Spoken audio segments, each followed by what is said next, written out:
Young rebel star Prabhas, power star Pawan Kalyan వీరిద్దరూ కలిసి ఒకే సినిమాలో ఒకే ఫ్రేమ్లో నటించబోతూ ఉన్నారా? వారిద్దరూ కలిసి నటించబోతున్నటువంటి చిత్రానికి లోకేష్ కనకరాజ్ దర్శకత్వ బాధ్యతలు వహించబోతున్నారా అంటే అవుననే సమాధానం ఇస్తున్నారు కొంతమంది సినీ విశ్లేషకులు. ఈ నేపథ్యంలోనే ఈ సినిమాకి సంబంధించినటువంటి అప్డేట్స్ ఏంటనేది మనం పూర్తి స్థాయిలో విశ్లేషణ చేసుకునేటువంటి ప్రయత్నం చేద్దాం. ప్రస్తుతం దర్శకుడైనటువంటి లోకేష్ కనకరాజ్ అతను కార్తీ హీరోగా ఖైదీ 2 చిత్రాన్ని అయితే ఆయన తెరకెక్కిస్తూ ఉన్నారు. ఈ ఖైదీ 2 చిత్రం ఇప్పుడు చిత్రీకరణ అయితే శరవేగంగా జరుగుతోంది.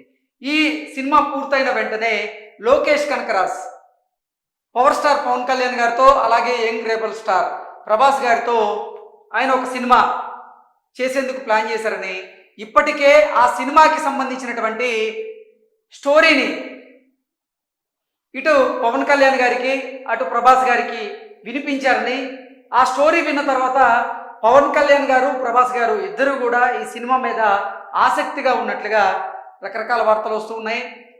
Lokesh Kanagaraj next project after Khaidi 2 Lokesh Kanagaraj is set to make a big Telugu debut film.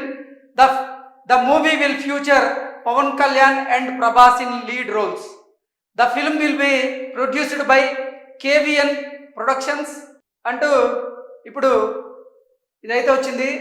Reports suggested that Lokesh initially narrated the story to Rajinikanth and Kamal Haasan but now he plans to direct in Telugu అంటూ ఇప్పుడు ఈ వార్త అయితే సోషల్ మీడియాలో చక్కర్లు కొడుతుంది. దీని ప్రకారంగా చూసుకున్నట్లయితే ఖైదీ 2 చిత్రం తర్వాత లోకేష్ కనకరాజ్ ఒక సినిమాని రెడీ చేసుకున్నారని, తొలుత ఆ సినిమాకి సంబంధించినటువంటి కథను రజనీకాంత్ గారికి కమల్ హాసన్ గారికి వినిపించారని, అయితే ఇప్పుడు తన మనసు మార్చుకొని ఆ సినిమాని తెలుగులో తీయాలని ఆయన ప్రయత్నం చేస్తున్నారని, అందులో భాగంగానే ఆ సినిమాలో లీడ్ రోల్స్లో వచ్చేసి పవన్ కళ్యాణ్ గారిని ప్రభాస్ని ఇద్దరిని లీడ్ రోల్స్లో పెడుతూ ఈ సినిమా తెరకెక్కించేటువంటి ప్రయత్నం చేస్తున్నారని, అందులో భాగంగానే ఈ సినిమాకి సంబంధించినటువంటి స్టోరీని కూడా పవన్ కళ్యాణ్ గారికి ఇటు ప్రభాస్ గారికి కూడా వినిపించినట్లుగా, వారు కూడా ఈ సినిమా పట్ల ఈ స్టోరీ పట్ల ఆసక్తిగా ఉన్నట్లుగా తెలుస్తోంది. సో దీని ప్రకారంగా చూసుకున్నట్లయితే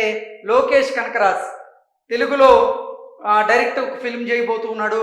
ఆ ఫిల్మ్లో పవన్ కళ్యాణ్ గారు ప్రభాస్ గారు హీరోలుగా నటించబోతూ ఉన్నారు. ఇద్దరు ఒకటే ఫ్రేమ్లో కనిపించబోతున్నారు అనేటువంటి వార్త నిజంగా వారిద్దరి అభిమానుల్లో అయితే ఉత్సాహాన్ని నింపుతూ ఉంది.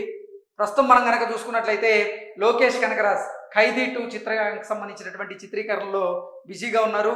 ఇంకొక వార్త కూడా మనం చూసుకుంటే దాంట్లో ఎక్స్క్లూజివ్గా KVN productions has paid a massive 20 CR advance to Pawan Kalyan. Dates as to be finalised but a project with KVN is confirmed అంటూ.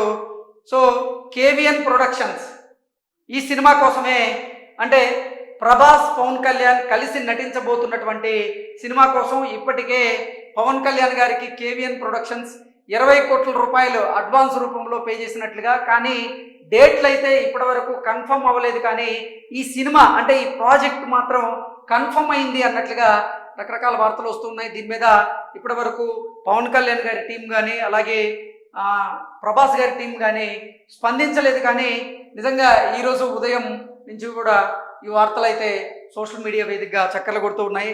గతంలో పవన్ కళ్యాణ్ గారు ఒక సందర్భంలో ఆయన ఓజీ తర్వాత నేను సినిమాల్లో నటించబోను, నాకు అంత సమయం లేదు, నేను పూర్తి స్థాయి రాజకీయాల మీద దృష్టి పెడుతున్నాను, ఆంధ్రప్రదేశ్ రాష్ట్రానికి సేవ చేయడమే అంటే నా ముందున్నటువంటి లక్ష్యం అంటూ కూడా పవన్ కళ్యాణ్ గారు గతంలో చెప్పినటువంటి నేపథ్యంలో ఇక ఆయన సినిమాల్లో నటించబోరని అందరూ అనుకున్నారు. కానీ ఖచ్చితంగా పవర్ స్టార్ పవన్ కళ్యాణ్ గారు యంగ్ రెబల్ స్టార్ ప్రభాస్ గారి కాంబినేషన్లో అంటే వారిద్దరు కూడా ఒకటే ఫ్రేమ్లో కనిపించబోతున్నారని, వీరిద్దరిని లోకేష్ కనకరాజ్ డైరెక్ట్ చేయబోతున్నారు అన్నట్లుగా వార్తలు వస్తూ ఉన్నాయి. దీనికి సంబంధించి కేవిఎన్ ప్రొడక్షన్స్ కూడా ఇప్పటికే మ్యాసివ్ అమౌంట్ అంటే 20 కోట్ల రూపాయలు పవర్ స్టార్ పవన్ కళ్యాణ్ గారికి అడ్వాన్స్ రూపంలో ఇచ్చినట్లుగా, ఈ ప్రాజెక్ట్ కన్ఫర్మ్ అయినట్లుగా, కానీ డేట్లకు సంబంధించినటువంటి ఆ అంశం మీద స్పష్టత రానట్లుగా రకరకాల వార్తలు అయితే వస్తున్నాయి. రాబోయేటువంటి రోజుల్లో అసలు ఈ వార్తలో వాస్తవం ఉందా లేదా, నిజంగా ప్రభాస్ పవన్ కళ్యాణ్ గారు ఒకటే సినిమాలో ఒకే ఫ్రేమ్లో కనిపించబోతున్నారా లేదా అనే దాని మీద మరింత స్పష్టత వచ్చేటువంటి అవకాశం అయితే ఉంది. Thank you so much.